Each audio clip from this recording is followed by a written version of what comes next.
Film ini menceritakan seorang pelukis jalanan bernama Ke Huan yang masih hidup pas-pasan dan hanya tinggal di kos-kosan. Dan pria botak ini bernama Lei Zhengfi. Ia adalah seorang pelukis yang sudah terkenal.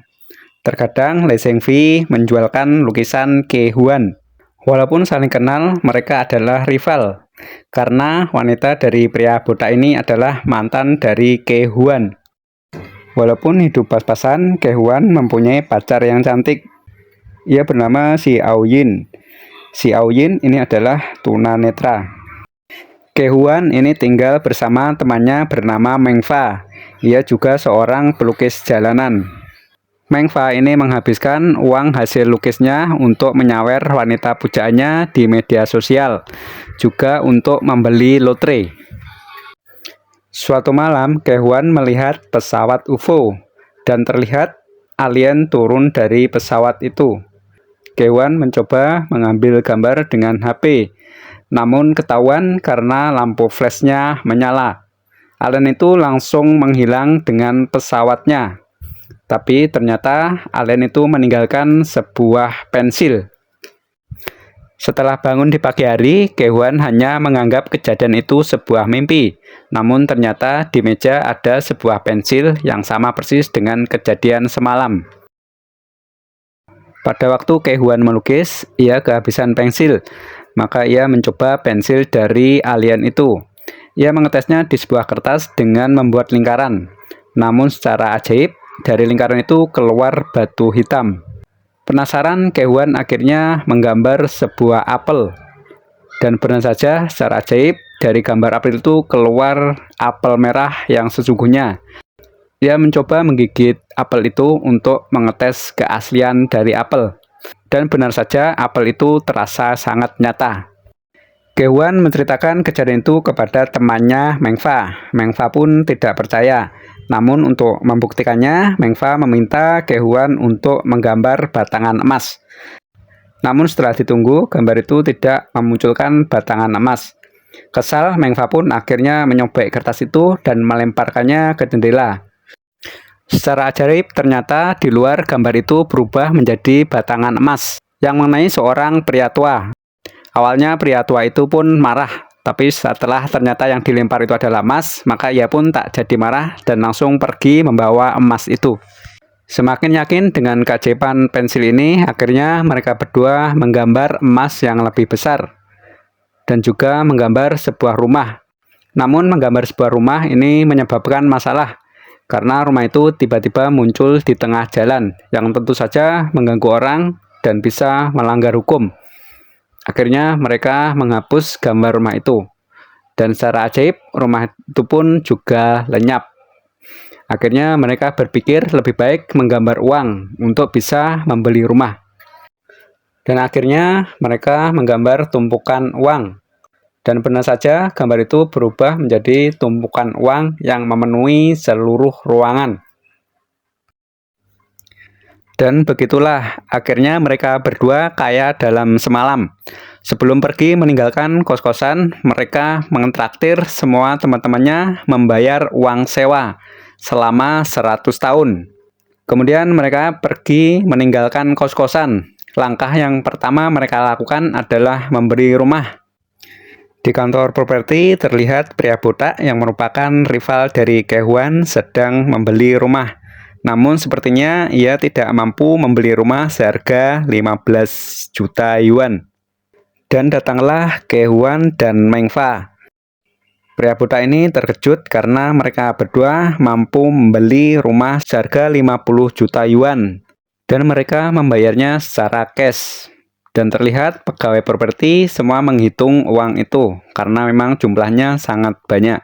Kemudian Ke Huan mengajak pacarnya Si Aoyin ke rumah baru dan mengajakkan pesta yang meriah. Di sini Ke Huan melamar Si Aoyin. Namun sepertinya Si Aoyin tidak bisa menerima lamaran Ke Huan karena merasa tidak pantas statusnya sebagai tunanetra. Kemudian Ke Huan menggambar bola mata untuk pacarnya. Ia mencontoh mata seorang artis terkenal. Namun sepertinya cara ini tidak berhasil karena bola mata itu tidak masuk ke dalam diri pacarnya. Kemudian Kehuan mengambil cara melukis seluruh tubuh dari pacarnya, lengkap dengan matanya. Kemudian terjadilah hal ajaib. Tubuh pacarnya ini menghilang dan tersedot masuk ke dalam lukisan. Dan kemudian pacarnya muncul kembali dari lukisan itu lengkap dengan matanya. Kemudian di berita muncul berita yang aneh dan menghebohkan, di mana ada seorang artis terkenal yang tiba-tiba kehilangan bola matanya saat sedang syuting. Kemudian ada seorang warga yang tiba-tiba kehilangan rumahnya lenyap dalam sekejap. Ada lagi seorang yang melapor ke polisi bahwa ia kehilangan mobilnya saat sedang mengendarai. Dan kasus hilangnya uang di sebuah bank yang lenyap hanya dalam sekejap. Polisi pun sangat bingung dengan semua kasus ini. Belum selesai kasusnya, ada lagi laporan hilangnya balon udara secara tiba-tiba. Dan terlihat Kehuan dan Mengfa menaiki balon udara bersama pasangannya masing-masing. Mereka semua bersenang-senang menikmati hiburan, karena memang sudah memiliki kehidupan yang mewah. Dan terlihat si Aoyin pun sudah mau hidup bersama Kehuan, karena ia sudah bisa melihat. Sebagai seorang pelukis, Kehuan mempunyai impian untuk bisa mengadakan acara pameran lukisan sendiri. Karena memang dari dulu cita-citanya tidak pernah terlaksana karena memang tidak mempunyai biaya. Namun sekarang ia sudah mempunyai uang yang banyak. Jadi untuk mengadakan pameran lukisan itu pun sangat mudah. Ia mendatangi kawannya yang gondrong ini untuk mengadakan acara pameran lukisan. Dan tentunya dengan biaya yang sangat mahal. Melihat biaya yang dikeluarkan Kehuan sangat besar, si gondrong pun ini sangat senang. Dan terlihat si botak mengawasi Kehuan dengan teropong.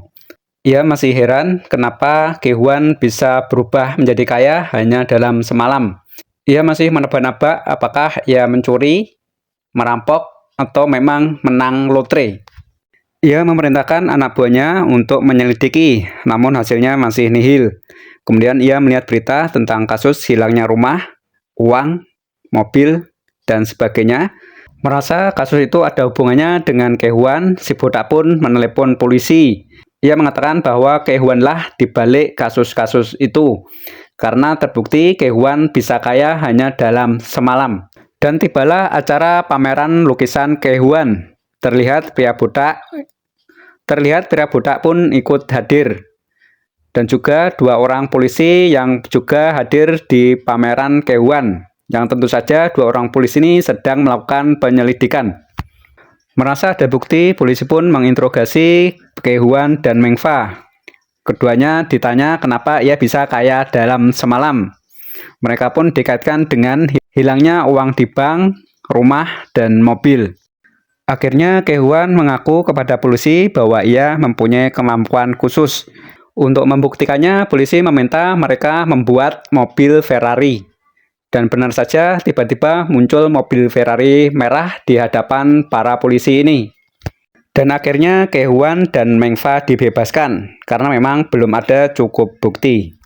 Kehuan dan Mengfa akhirnya menyadari barang yang datang dari lukisan itu sebenarnya adalah milik orang lain yang berpindah ke diri mereka. Yang termasuk kedua mata si Aoyin yang datang dari lukisan merupakan milik seorang artis terkenal. Di kantor polisi, polisi pun masih bingung dengan mobil Ferrari ini.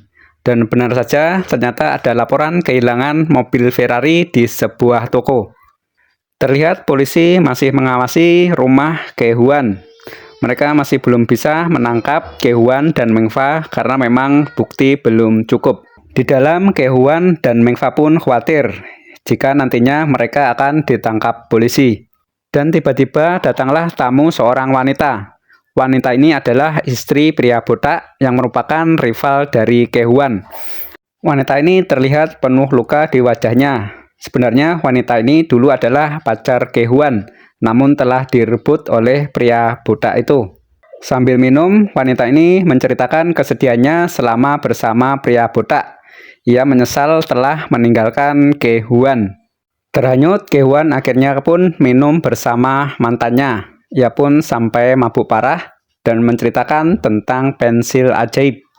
Dan terlihat pria botak telah mengawasi kejadian itu dari kamera yang telah dipasang ke tubuh wanitanya. Tersadar di pagi hari, Ge-hwan kaget ternyata dua orang polisi sudah berada di dalam rumahnya. Akhirnya Ge-hwan dan Meng-fa berdiskusi. Ia memutuskan apa yang akan mereka lakukan. Setelah berdiskusi yang rumit dan panjang, akhirnya mereka memutuskan untuk menyerahkan pensil ajaib itu. Tapi alangkah terkejutnya, ternyata pensil ajaib itu sudah hilang di dalam berangkas. Dan ternyata pria buta yang mencurinya. Ia berpura-pura menjemput istrinya. Dengan pensil ajaib, pria buta ini melakukan hal gila. Ia membuat helikopter, kemudian membuat gedung yang mewah yang akan digunakan untuk pameran lukisan. Bahkan ia membangun istana yang megah tanpa mengetahui apa dampak yang telah ia lakukan. Belum puas, pria buta ini pun ingin mendapatkan istri baru. Ia pun melukis seorang wanita pemenang putri kecantikan. Dan secara tiba-tiba, putri kecantikan itu pun hilang dari sebuah acara. Kemudian muncul di hadapan pria buta ini. Kemudian datanglah rombongan polisi. Polisi meminta pria buta ini untuk menyerahkan wanita itu dan menghapus gambar istana ini. Karena istana ini berdiri di bandara. Tidak menyerah, akhirnya pria buta ini memikirkan sesuatu. Ia pun memutuskan untuk berpindah ke planet lain. Akhirnya ia menggambar sebuah pesawat UFO. Dan tiba-tiba di atas mereka pun muncul pesawat UFO yang ia gambar. Dari pesawat itu muncul 3 alien. Alien itu menyerang Ge-hwan karena menuduh ia telah mendatangkan dirinya dan pesawat ke sini. Setelah diberitahu, akhirnya alien itu melepaskannya. Dan tanpa diduga, pria buta ini menciptakan sebuah tank. Walaupun begitu, pria buta ini pun tidak sanggup melawan 3 alien yang sangat kuat ini. Mereka pun dilempar keluar dari dalam tank. Akhirnya pria buta ini pun menyerahkan pensilnya. Tapi ternyata alien itu sangat marah karena pensilnya telah rusak. Kemudian alien itu pun menyiksa pria buta ini. Melihat itu, akhirnya Ge-hwan mengaku bahwa ialah yang telah merusak pensil itu. Mendengar kejujuran Ge-hwan, akhirnya alien itu pun tidak jadi menghukumnya. Kemudian alien itu pun menghapus semua benda yang telah dipindahkan oleh pensil ajaib, termasuk kedua mata milik si Ao-yin. Dan akhirnya ia pun kembali tidak bisa melihat. Tapi ia pun terlihat ikhlas dengan takdir ini. Dan terlihat putri kecantikan ini pun kembali ke tempat acaranya. Begitu juga dengan pria tua ini, tiba-tiba emasnya lenyap. Begitu juga dengan mobil, emas, dan pakaian yang dihasilkan dengan pensil ajaib itu akhirnya kembali ke asalnya.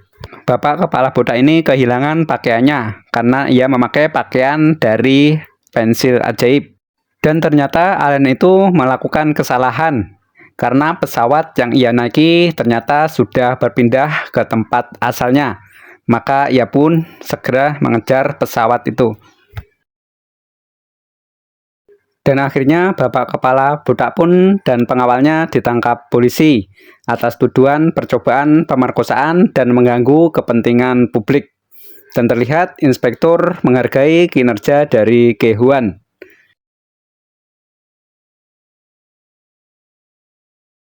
Dan film pun selesai.